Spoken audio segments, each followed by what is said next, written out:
Hey friends, today I'm going to be installing some privacy film over these windows. So this is what it looks like before, and we are going to add some nice security film on there, so it still allows the light to go through, but without people being able to see you. So let's get started.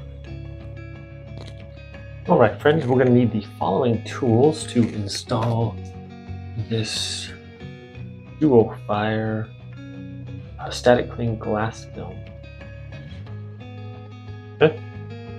So what you need is a spray bottle with water, pen, piece of paper, some kind of a device like a squeegee to get the water out, scissors, a razor, and a measuring tape.